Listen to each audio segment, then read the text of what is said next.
How's it going, everyone, and welcome to the show. I'm your host, Mike Stark. On today's video, we'll be going through another top 10 movies. So without further ado, let the party begin with my top 10 overall favorite horror films of all time.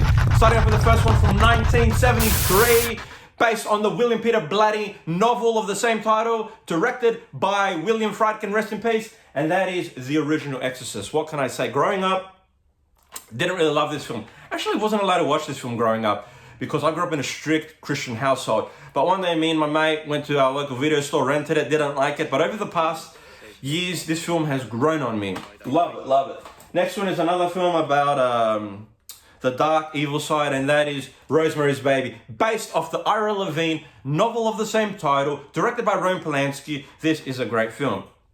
Now, if you haven't seen this movie, it's about this couple that move into this new apartment in New York, played by John Cassavetes and Mia Farrow. They become friends with their neighbors, the Castavets, Roman and Minnie Castavet, and then all this weird stuff starts to happen in this apartment block.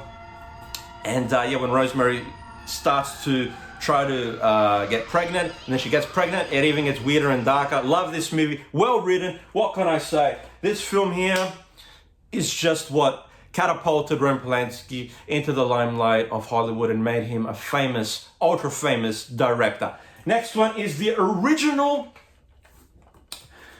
Texas Chainsaw Massacre from 1974, directed by Tobe Hooper. Rest in peace, Tobe Hooper. And this is based off the serial killer Ed Gein and the events that transpired, and that is the original Texas Chainsaw Massacre. Now, when this film came out, it obtained a lot of controversy because of its content.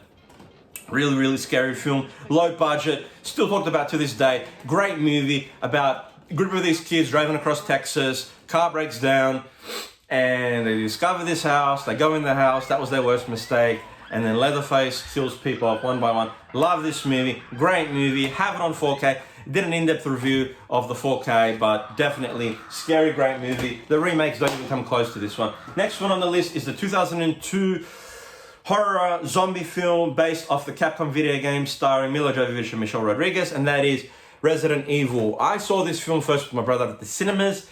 Basically, about a bunch of people stuck underground with zombies, and they have to get to the surface and dodge all these zombies in order to stay alive. But yeah, great adaptation of the video game by Capcom. Really, really scary movie. Best one in the franchise. I talked about this film in my last top 10 movie list video. Definitely great movie. What can I say? Next one is a Wes Craven film, one of his earlier films, and that is the original Hills Have Eyes. Now, great movie. Scary film. Found this film by mistake because I was looking for the Hills movie with Paris Hilton. It's a shitty B-grade movie, but I love it. This film is predominantly about a family going across country through this desert. They take the shortcut because this gas station owner says it will save you so much time. They do. They crash the car. They're stranded out there in the middle of the desert. And then these inbred hillbillies that are mutilated kill this family off one by one that live in the hills there. And yeah, what can I say? Great Wes Craven movie. Anyways, next one on the list is the first Children of the Corn, based off the Stephen King short film. This here is a scary movie. Now, I talked about this in my last top 10 movie list video. Very scary movie. And in particular, I like the first one. The first three are the best. After that, they're all garbage. But yeah, the first one is really scary. First discovered this as a kid. Scared the shit out of me. And predominantly this film is about a group of these kids from this small town in the middle of nowhere, kill off all the adults, run the town, and then this couple are driving through this town. Linda Hamilton and her partner run over this kid, and then later they find out that they didn't kill the kid when they hit him with the car, that he was previously injured to that. Anyways, then from there, they explore this town. The kids there that killed off the adults, take them hostage against their will. What can I say? Great movie, Stephen King, 80s horror film. Enough said. Next one on the list is a Joel Schumacher film, and that is The Lost Boys. Vampires, long hair, motorcycles, can't go wrong. Jason Patric, Kiefer Sutherland, Corey Haim, rest in peace. Corey Feldman, great movie that I grew up watching. Probably more so than any of these films on the list.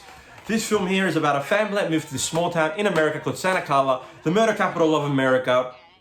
Then they start to discover that behind the scenes, the vampires are running the show.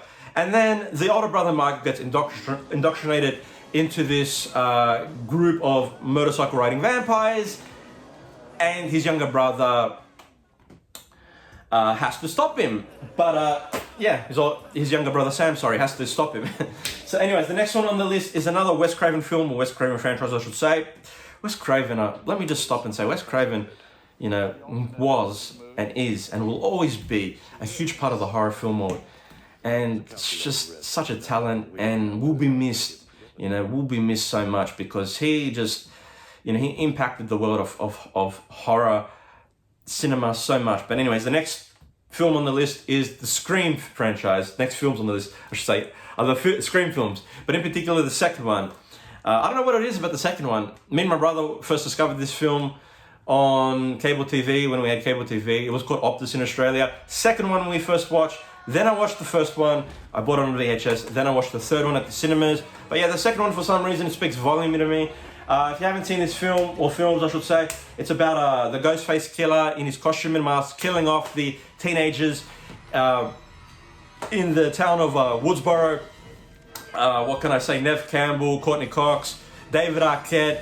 Great 90s horror film franchise. First three are the best, and after that, the rest are garbage. Now, the next one is another Wes Craven film franchise, but in particular, again, the second film I liked in this franchise of movies, and that is the Nightmare on Elm Street franchise, in particular, the first three.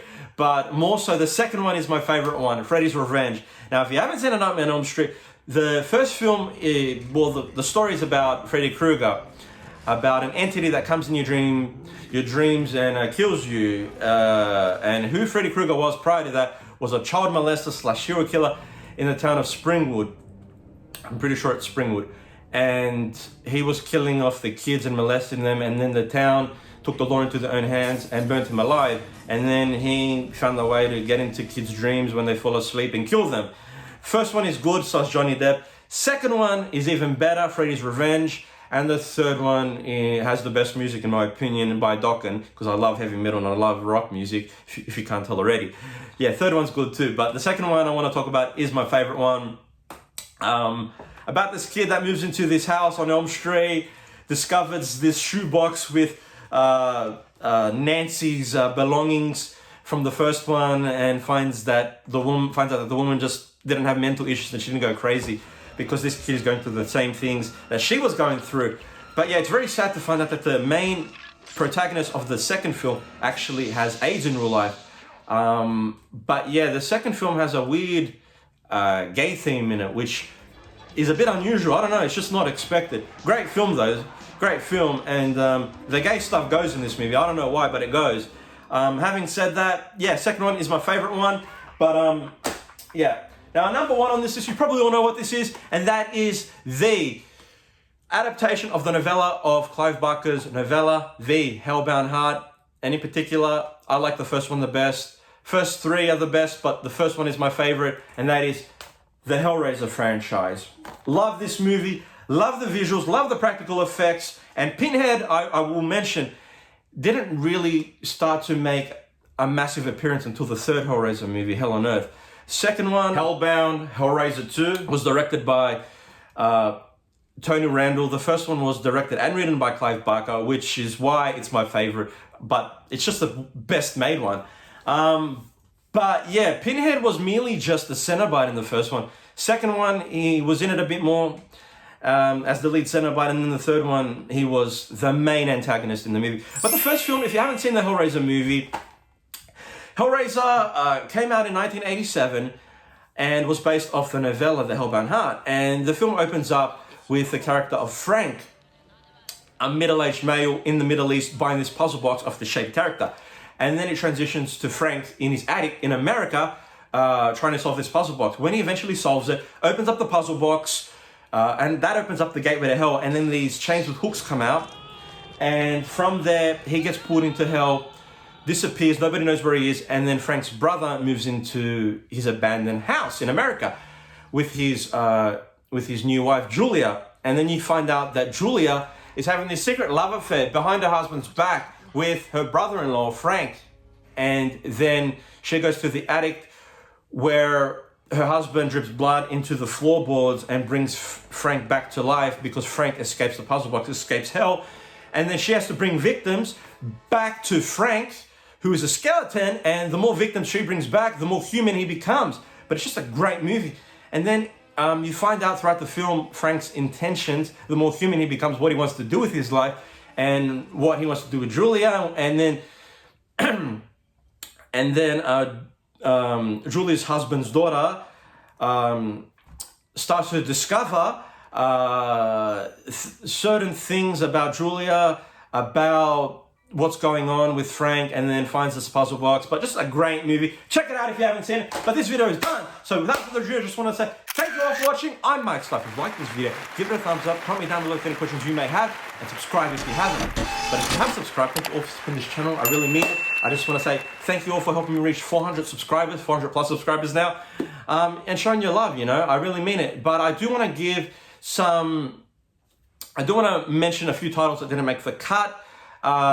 Just off the top of my head, Suspiria, the original by Dario Argento, Wrong Turn, the original, I Know What You Did Last Summer, the original, Society by Brian Usna, Hostel 1 and 2 by Eli Roth, and yeah, the list goes on. I have so many favorite films out there that I couldn't fit into this small video.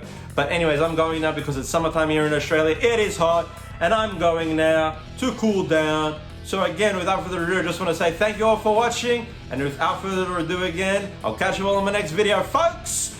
Have a good night.